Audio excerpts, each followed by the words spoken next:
The story of his damnation began not with a bite, but with a choice. King Valerus of the Obsidian Throne, Lord of the Unsetting Moon, Master of the Sanguine Court, had ruled for 1,000 years, and his reign was built upon the bedrock of a single, monumental betrayal. He had chosen his kingdom over its heart, and in doing so, had condemned them both to an eternity of twilight. For 700 years, he had told himself it was necessary. He had recited the litany of reasons: the stability of the realm, the prevention of a catastrophic war, the preservation of his people, until the words became a prayer against the guilt that gnawed at the edges of his immortal consciousness. He had saved them all, he insisted, to the silent chambers of his castle, and the price had been but one soul. But it had not been just one soul. It had been Ilara's. Now, after centuries of haunted prosperity, he stood before the ruins of what he had wrought. The great library of Eridor was a skeleton picked clean by time and neglect. Moonlight, thin and watery, spilled through the shattered dome of its ceiling, illuminating swirling motes of dust that danced like frantic ghosts in the still air. Books, their spines broken and their pages warped into stiff, brown waves, lay in decaying mounds. The scent of it was a physical blow: dry rot, damp stone, and the heartbreaking perfume of disintegrating paper, the smell of knowledge turning to dust. He had sought her for the last 50 years, following whispers of a phantom, a silent shade that haunted the forgotten places of the world. He had not truly believed it could be her. Hope was a luxury he had long since renounced. And yet, there she was. She sat on the floor in the center of a silvered patch of moonlight, her back to him. Her form was indistinct, a waif-like silhouette cloaked in something that might have once been a scholar's robe but was now little more than a tangle of grey rags. Her hair, which he remembered as a river of dark silk, was long and matted, the color of ash. She was painstakingly arranging fragments of broken pottery on the floor, her movements slow and deliberate, as if the fate of the world rested on the precise placement of each shard. He could feel the silence that clung to her, a palpable aura, a curse woven from his own ambition and fear. It was the curse he had laid upon her, to be unseen, unheard, and perpetually forgotten by the world. A ghost in her own life, tethered to the wreckage of her passion. He took a single, soundless step forward, the ancient stones of the library floor granting him the grace of silence.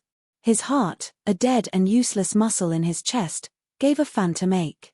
This was the woman who had taught him to read the stars, who had debated philosophy with him until dawn painted the sky, whose laughter had been the only music that could still the restless shadows in his soul. He had loved her with a ferocity that terrified him, and in his terror, he had destroyed her. He stopped, a dozen feet away, the distance between them a chasm filled with 700 years of his regret. He wanted to call her name, but the word was a shard of glass in his throat. What right had he to speak it? As if sensing his presence, her methodical movements ceased. Her hand, holding a crescent-shaped piece of blue-glazed pottery, froze mid-air. Slowly, with an infinite, weary grace that broke his heart, she turned her head. Her face was thin, all sharp angles and hollows, her skin translucent in the moonlight. But her eyes were the same. The color of a storm-tossed sea, and they held the accumulated weight of centuries of isolation. They widened, not with shock or fury, but with a deep, instinctual, animal terror. It was the look of a creature that has been hunted for so long it has forgotten any other way to exist. She scrambled backward, crab-walking through the dust and debris, her hands leaving frantic trails. The pottery shards scattered, their careful arrangement ruined. A low, guttural sound escaped her throat, not a word, but the raw, pre-verbal noise of pure fear. He saw it then, the true shape of his sin. He had not merely silenced her, he had broken her. He had taken a brilliant, vibrant scholar and ground her down into this terrified, spectral thing. Ilara, he whispered, the name finally tearing free, a sound of rust and ruin. At the sound of her own name from his lips, she flinched as if struck. Her terrified eyes darted around the ruined hall, as if seeking an escape she knew did not exist. He raised a hand, palm open, a gesture of peace that felt like a lie. I am not a threat, the gesture was meant to say, but he was the ultimate threat. He was the architect of her entire world of pain. Her gaze fixed on his outstretched hand. Her breath hitched. And then she did something that undid him more than any scream or curse could have. She lifted her own hands, fingers trembling, and moved them in a series of swift, desperate gestures. It was a language he did not know, a silent, frantic torrent of communication he could not comprehend. Her eyes pleaded with him, a desperate, silent scream for him to understand. But the meaning was lost to him, as lost as she had been. He lowered his hand, the weight of his failure pressing down, a physical force. He had taken her voice, and she, in her unquenchable, brilliant resilience, had found another. And he, in his arrogance, could not even understand it. The curse had not just made her invisible to the world, it had made her incomprehensible to him. He sank to one knee in the dust of her ruined life, the king of the obsidian throne brought low not by an army, but by a pair of pleading, silent hands.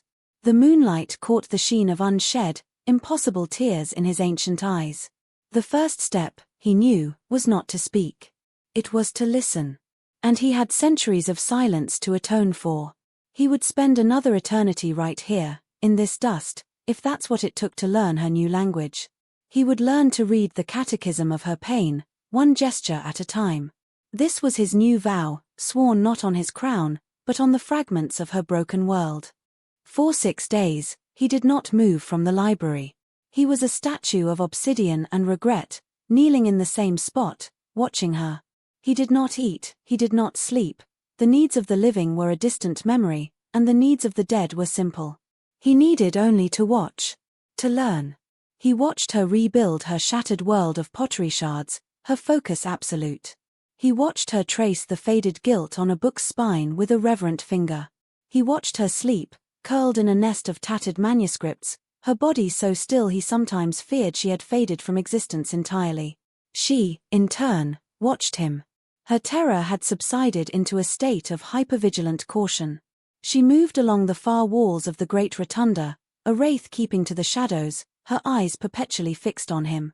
She never turned her back. The silence between them was a living thing, thick with the unspoken history of their shared past and the unbridgeable gulf of his crime. He was a mountain in her landscape of ruin, an immovable object she had to navigate around. On the 7th day, he left. He did not vanish into mist or shadow, he walked, deliberately, out of the broken main doors, his footsteps echoing in the cavernous space. He felt her gaze on his back, a physical weight of surprise and, perhaps, a microscopic grain of relief. He returned at dusk, just as the moon was beginning its ascent, its light a familiar balm on his ancient skin. He carried something in his hands. It was a single, perfect book. He had retrieved it from his personal archives, a place no hand but his had touched in 500 years. It was a treatise on pre-fall celestial cartography, a subject she had adored. The leather binding was supple, the color of midnight, and the title was embossed in real silver. It was an object of impossible rarity, of breathtaking beauty. It was an apology made of paper and ink. He walked to the center of the room and placed it on a low, marble pedestal that had once held a celestial globe. He did not approach her.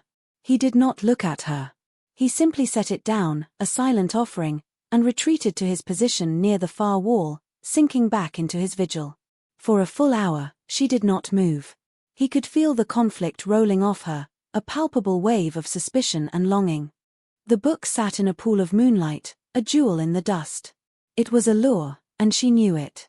It was a piece of the world she had lost, a world he had stolen from her. Finally, her need to touch it, to know it, outweighed her fear of him. She moved like a deer approaching a salt lick in a hunter's clearing, a few hesitant steps, a pause, a scan of her surroundings, then a few more. Her bare feet made no sound on the stone. When she reached the pedestal, she did not immediately touch the book. She circled it, her head tilted, her eyes drinking in the sight of the unblemished cover, the crisp, clean edges of the pages. Her hands hovered over it, trembling. Then, with a touch so light it was almost a memory, she stroked the leather. Her eyes closed. A shudder ran through her thin frame. It was a tremor of such profound, heartbreaking grief that Valerus felt it in his own dead chest. This was what he had taken from her. Not just her voice, not just her freedom, but this simple, pure connection to the collected knowledge of the world. She opened her eyes and looked directly at him. The ever-present fear was still there, but now it was layered with something else, a question. Her hands rose, slower this time, less frantic. One hand flat, palm up. The other hand tracing a shape above it. Then her fingers moved, a quick, intricate pattern. It was a sentence. A question. He stared, his mind a blank, frustrated wall. He could not understand. He could see the intensity in her gaze, the desperate need for him to comprehend this one thing, and his ignorance was a fresh torment. He shook his head slowly, a gesture of defeat. I don't understand. The light in her eyes died. The hope, so fragile and new, vanished. Her shoulders slumped. She turned her back on him and the book, retreating to her nest of rags and ruin, a ghost returning to her grave. The beautiful, perfect book sat on its pedestal, a testament to his wealth, his power, and his utter, abject failure to communicate. He had brought her a treasure, but what she needed was a dictionary. And he, the king of a silent, deathless empire, had no words she could understand. The task ahead of him was far greater than simply atoning for the past. He had to learn an entire new world, the world she had built within her silence, if he ever hoped to set foot in it himself. The king vanished from the world. To his court, sequestered in their ancient mountain fortress, it was as if he had been swallowed by the earth. Rumors circulated in hushed whispers in the torchlit halls that he had gone to ground for a deep slumber, that he was pursuing a rival across the sea, that his mind, burdened by a millennium of existence, had finally fractured. His seneschal, an old and weary vampire named Lucian, quelled the rumors with quiet authority, but even he did not know the truth. The truth was far stranger, far more humbling. Valerus had gone to school. He found it in a forgotten city, buried in the archives of a monastery that had long ago crumbled to dust. A single, leather-bound volume, its pages thin as moth wings, titled The Silent Canticle. A grammar of the hands, it was a lexicon for a monastic order that had taken a vow of absolute silence centuries before his own birth. He took the book and a single, terrified human scholar, a man whose lineage was steeped in obscure languages, and sealed them both away in a remote, lightless tower. For months, Valerus learned. He, who had commanded armies and bent nations to his will, sat hunched over the fragile text, his large, powerful hands clumsy and slow as he tried to mimic the diagrams on the page. The scholar, a man named Alaric who trembled every time the king's red eyes fell upon him, would correct his form. "No, your majesty," Alaric would stammer, his voice thin with fear. "The thumb must be tucked. It changes the meaning from sky to void, a subtle but crucial distinction." Valerus would stare at his own hand, a hand that had signed death warrants and treaties, and feel the familiar sting of frustration. But he did not rage. He did not threaten. He simply corrected the position, his brow furrowed in concentration. Sky. Void. He was learning the architecture of a new reality. He learned that the speed of a gesture could denote intensity, that the space in which a sign was made held its own context, that the expression on the signer's face was as much a part of the word as the shape of their hands. It was a language of body and soul, a poetry of motion. While the king learned grammar, Ilara survived. The perfect book remained on its pedestal, untouched since that first, grief-stricken caress. It was a monument to a conversation that could not happen. She spent her days in the ruins, her silent rituals a bulwark against the crushing emptiness. She traced the letters of a dead language onto dusty flagstones, then wiped them away. She sorted pebbles by color and size. She watched the moon wax and wane through the shattered dome. Time had lost all meaning. It was simply a long, gray river, and she was a stone at its bottom. His absence was a new kind of silence. It was not the oppressive, watchful silence of his vigil, but an empty, echoing one. It unnerved her. The fear he had instilled was a constant, a known quantity. This new emptiness was a question mark. Had he given up? Had he forgotten her again? The thought sent a cold dread through her, colder than the stone floors. To be remembered, even by her tormentor, was at least to exist. When he returned, it was without fanfare.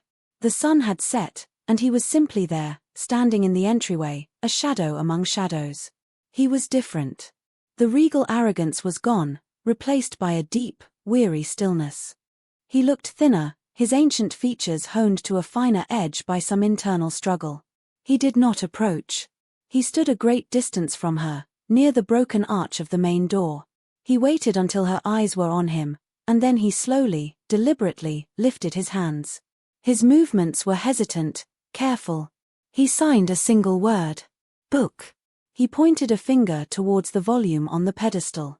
Ilara froze. The gesture was unmistakable.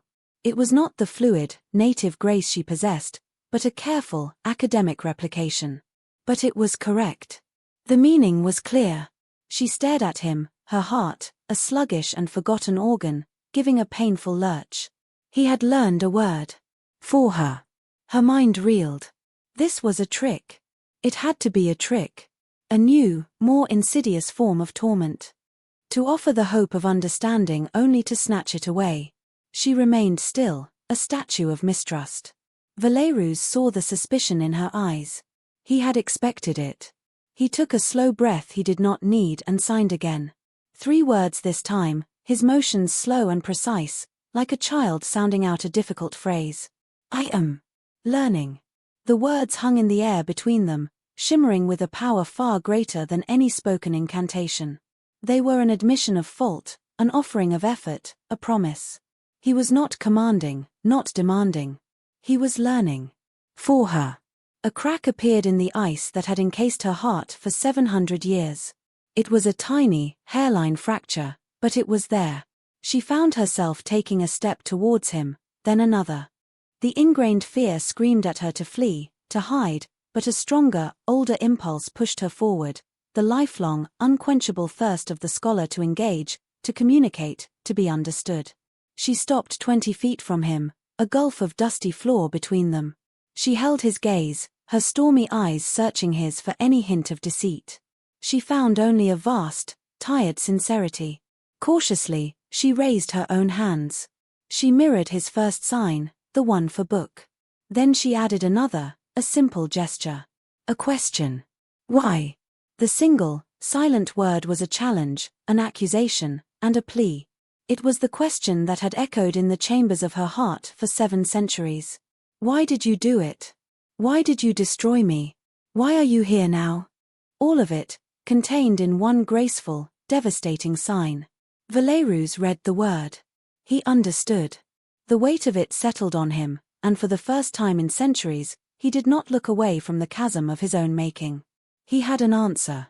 He had 1,000 answers, all of them excuses, all of them inadequate. But he also had one truth.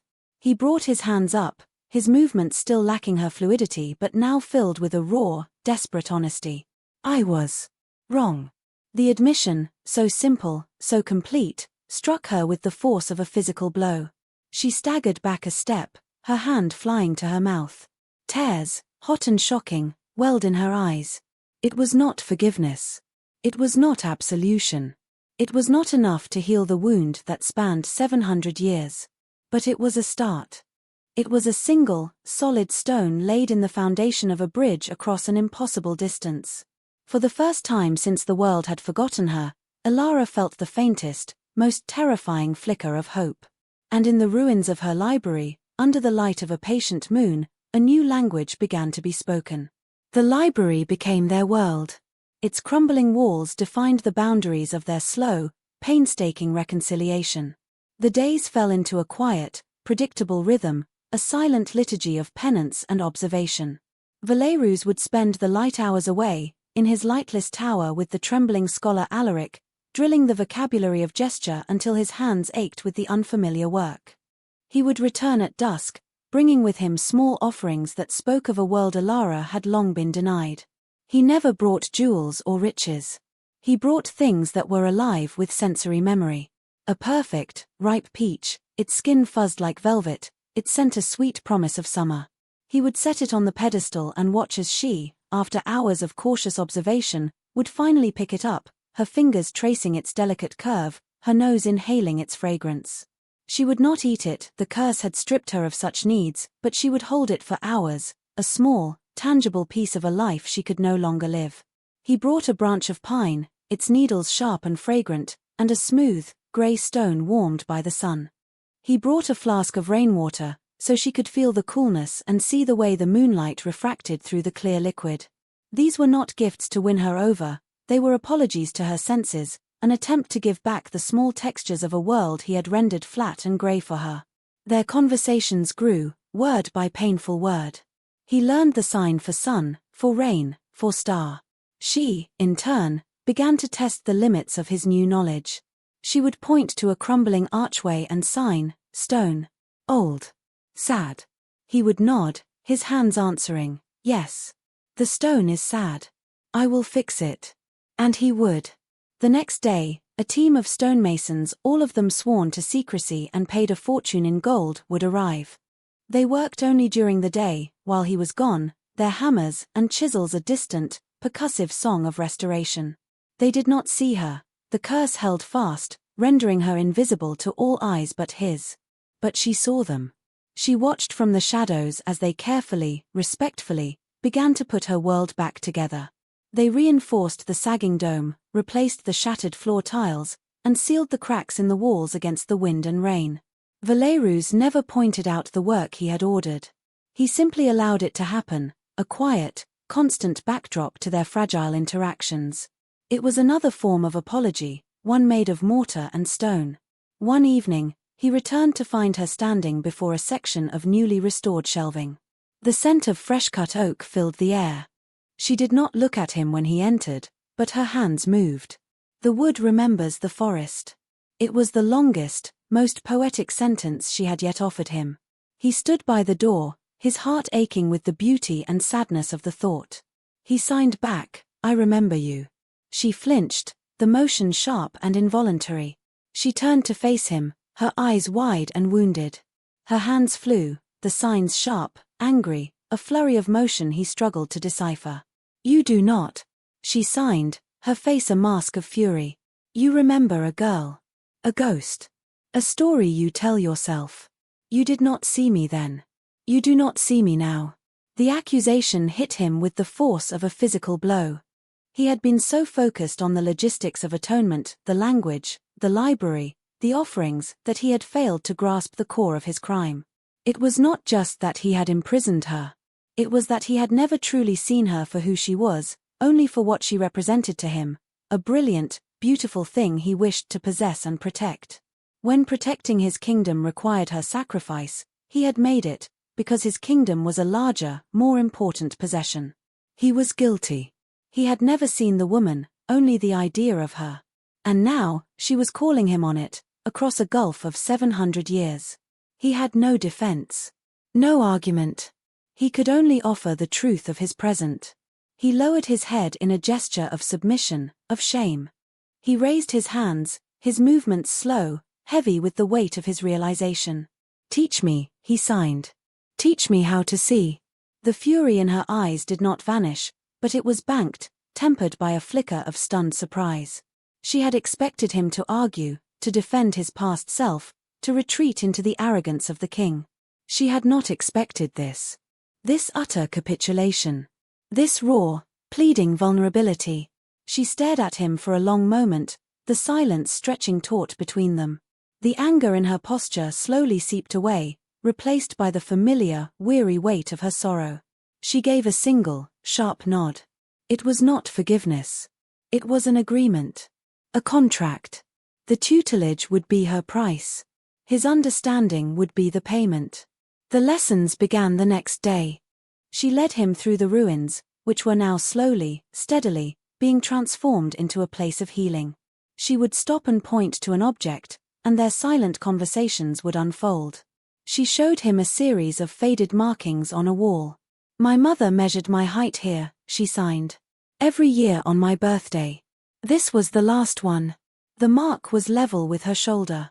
He looked from the faint line on the stone to her face, and for the first time, he saw not just Alara the scholar, the woman he had loved and betrayed, but a daughter. A child who had once stood against this wall, full of life and impatient to grow. He felt the ghost of that little girl, and the weight of all the birthdays she had lost. He nodded slowly. I see. She led him to a small, alcove-like room he had never noticed before. It was bare, save for a single stone cot. My room, she signed. I slept here. I dreamed here. She looked at the empty space, and he saw the flicker of 1,000 lost dreams in her eyes, dreams of travel, of discovery, of a life that had been stolen before it had truly begun. He was not just looking at an empty room, he was looking at the hollowed-out vessel of her future. I see, he signed again, and this time, the words felt heavier, more true. She showed him the place where she had first kissed a boy, a shy stable hand who had given her a wild rose. She showed him the table where her father had taught her to read. She showed him the window from which she had watched the seasons turn, each one a universe of change and wonder. She was not just showing him a place. She was giving him the pieces of her soul, the memories that made up the person he had tried to erase. With each story, each shared memory, he felt the gilded narrative of his own past crumbling. The great, noble sacrifice he had made for his kingdom was revealed for what it was, a panicked, selfish act of a terrified man who had been unwilling to risk his power for the woman he claimed to love. He had not saved his kingdom. He had merely postponed its rot by sacrificing its most vibrant heart. One night, a fierce storm raged outside, the wind howling through the newly reinforced arches of the library, the rain lashing against the new panes of glass in the dome. The sound of the thunder was like the cracking of old bones. Valerus found Elara huddled in her old room, her arms wrapped around herself, trembling. She was not cold, he knew. It was a tremor born of memory. He stood in the doorway, uncertain. He had never seen her so undone. He slowly entered the small room and sat on the floor, a few feet away from her. He did not touch her. He did not speak. He simply sat, a quiet, solid presence in the storm of her past. After a long time, her trembling hands rose. On a night like this, she signed, her movements jerky, "You told me you would never leave me." The memory struck him, sharp and clear. A summer storm, a shared bottle of wine in this very library. He had been a young king then, barely a few centuries old, and she had been a brilliant mortal woman who saw the man beneath the monster. He had meant it, with all the fervor of his not-quite-dead heart. "I will never leave you," he had said, his voice thick with a love that felt as vast and untamable as the storm outside. "I swear it on my immortal soul." He had broken the most sacred vow he had ever made. He looked at her now, a creature of shadow and sorrow, and the full, crushing weight of his perjury descended upon him. There were no words, signed or spoken, that could bridge this particular chasm. So he did the only thing he could. He reached into his own memory, to the lessons Alaric had taught him about the nuance of the silent language. He raised his hands, and in a single, fluid gesture, he signed a complex and archaic word he had spent a week mastering. It was a word that had no direct translation, a concept rather than a simple noun or verb. It meant, "the part of me that is missing when you are not here." Elara's trembling stopped. Her head snapped up, her eyes wide, staring at his hands as if he had just performed an impossible feat of magic. That sign was not in the simple lexicons. It was a piece of deep grammar, a word one would only know through dedicated, passionate study. It was a word that spoke not just of learning, but of a desire to understand the very soul of a language. She stared at him, and for the first time in 700 years, the fear in her eyes was completely eclipsed by something else. A profound, aching, and utterly terrifying vulnerability. She saw him. Not the king, not the monster, not the betrayer. But a man who had spent months in a dusty tower, painstakingly learning the language of her heart, just so he could find a single word to tell her that his soul was incomplete without hers. Slowly, hesitantly, as if moving a limb that had long been asleep, she reached out. Her small, trembling hand crossed the space between them, and her fingers came to rest on the back of his. Her touch was light, cool, and it sent a shockwave through his entire being, a jolt of connection so powerful it was almost painful. It was not forgiveness. It was not love. But it was contact. And after 700 years of silence and isolation, it felt like a resurrection. The restoration of the library became a map of their progress. As the walls grew stronger, so did the foundation of their new understanding. As the light returned through the mended dome, so too did flickers of warmth penetrate the gloom of their shared history. Months bled into a year, then two. The library was no longer a ruin, but a sanctuary. Books, painstakingly sourced and restored by Valerus's agents, began to fill the shelves. Tomes on alchemy, poetry, history, and forgotten mythologies, each one a silent apology, a piece of her stolen world returned. Their silent conversations deepened. They moved beyond the past, beyond the litany of his failures and her pain. They began to talk of the books themselves. She would show him a passage on the migratory patterns of celestial beasts, her hands moving with the old, fluid grace of the scholar she had once been, her face animated with a passion he thought long dead.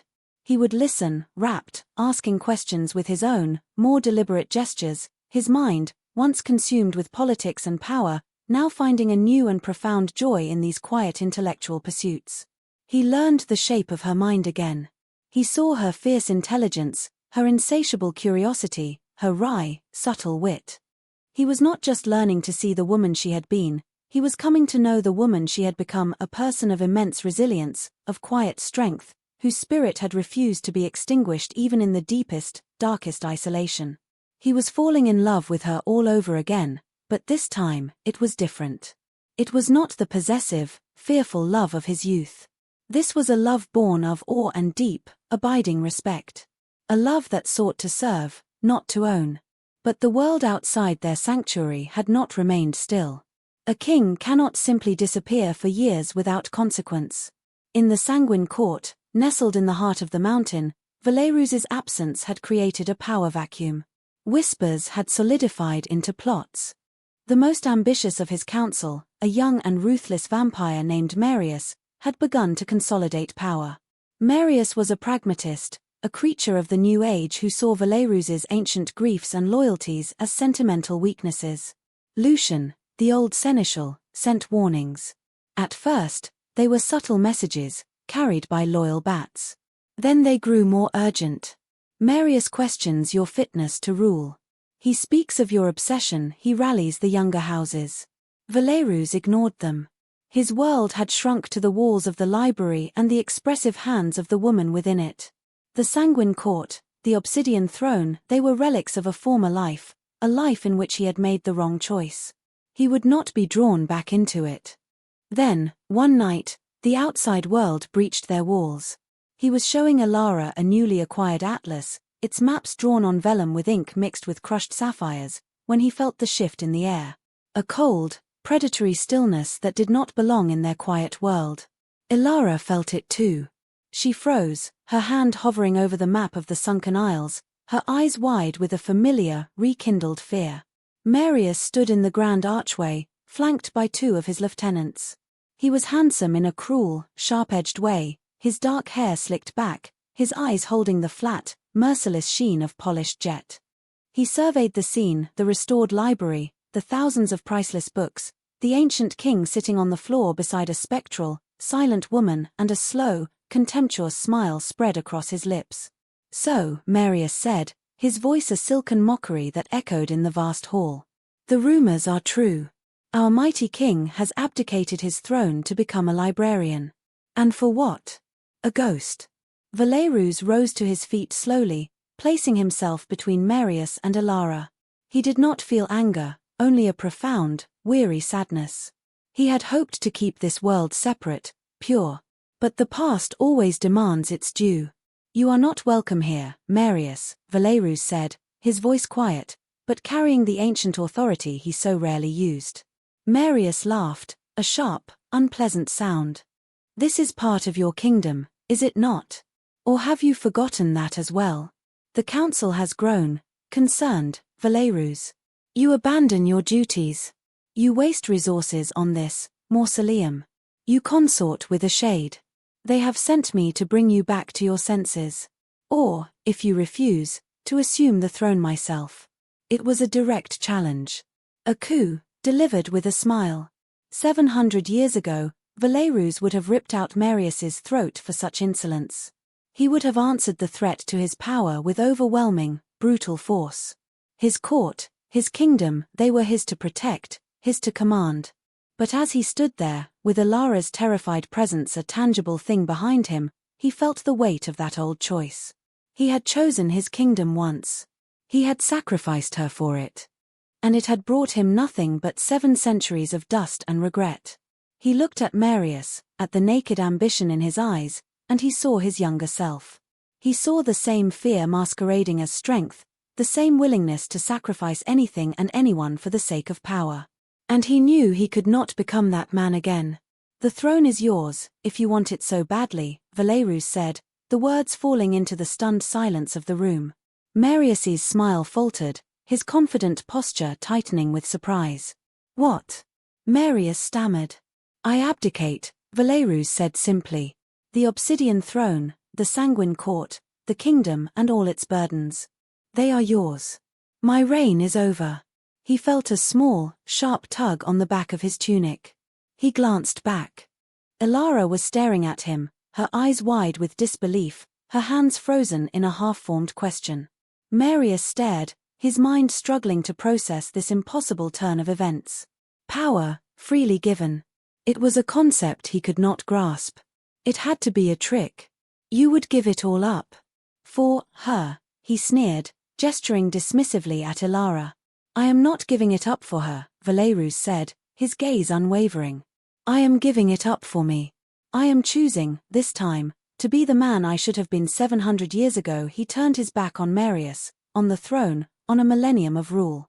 He faced Elara fully, and in the face of this new threat, this new world-altering decision, he lifted his hands and signed to her. "I will not leave you."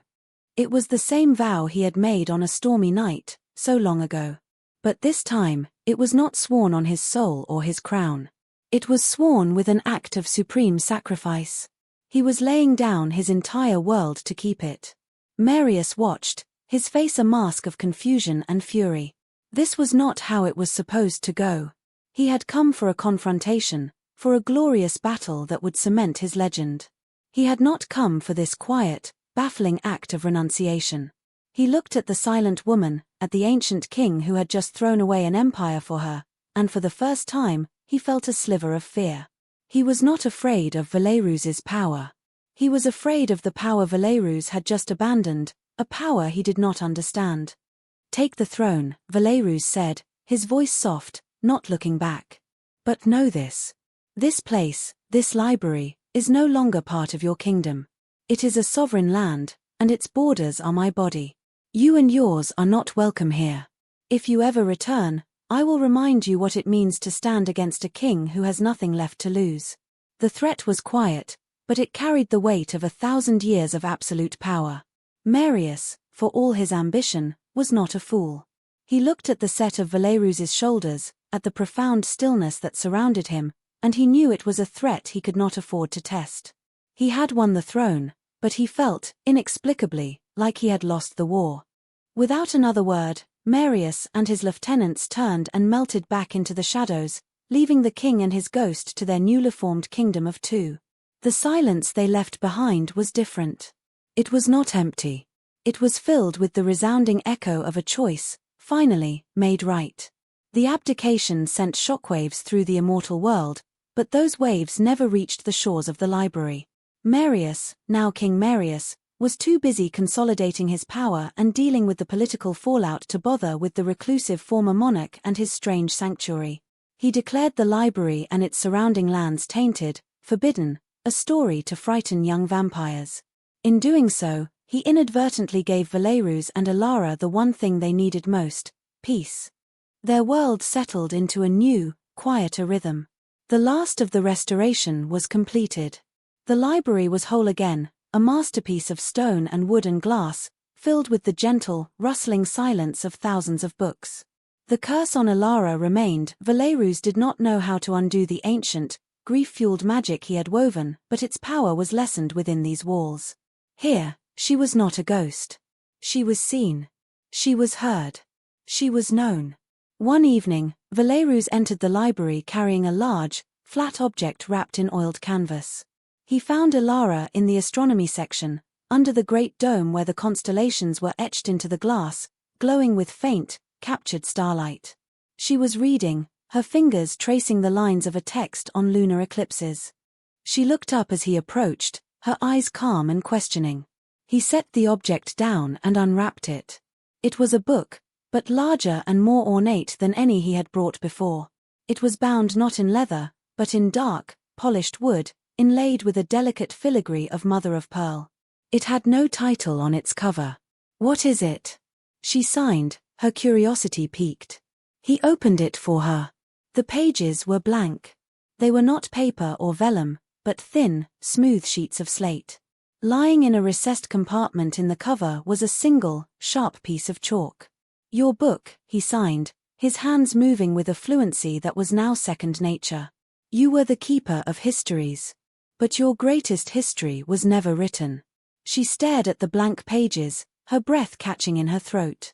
She looked at him, her eyes shining with an emotion so profound it needed no translation. He had not just restored her library. He had given her back her purpose. He was not asking her to write about the world, or about him, or about the past. He was giving her a space to write her own story, in her own time, for her own sake. She reached out and took the chalk. The piece was cool and solid in her palm. She turned to the first slate page and, with a hand that did not tremble, she began to write. She did not use the written language of men, the clumsy, phonetic alphabet. She drew the graceful, intricate symbols of the silent canticle. She wrote the story of a girl who loved books, who was silenced, who became a ghost, and who, in the ruins of her own life, learned to speak again. Valerus did not read over her shoulder. He gave her the dignity of her own creation.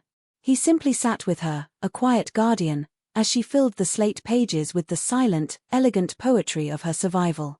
Weeks later, she finished. She showed him the final page, on which she had drawn two symbols. The first was the sign for librarian, the second was the sign for king. Between them, she had drawn a new sign, one of her own invention. It was a picture of two hands, clasped. It was a sign that had no word in any language, but whose meaning was perfectly, breathtakingly clear. He looked at the sign, and then at her. The question was in his eyes, a hope so fragile he dared not give it form with his own hands. She answered it. Slowly, she reached out, not for his hand this time, but for his face. Her cool fingers traced the line of his jaw, a jaw that had been set in grim determination for 1,000 years. Her touch was not one of passion, not yet. It was a touch of acceptance, of profound, quiet, and miraculous understanding. She leaned in, and for the first time in 700 years, she closed the distance between them completely. She rested her forehead against his. It was a gesture of absolute trust, of shared peace. In the silent, starlit library, surrounded by the stories of the world, their own story was finally beginning, not with a roar of passion, but with a shared, peaceful breath. The king had lost his kingdom, but here, in the quiet heart of a single room, with a single soul who had taught him how to see, he had finally, truly, come home.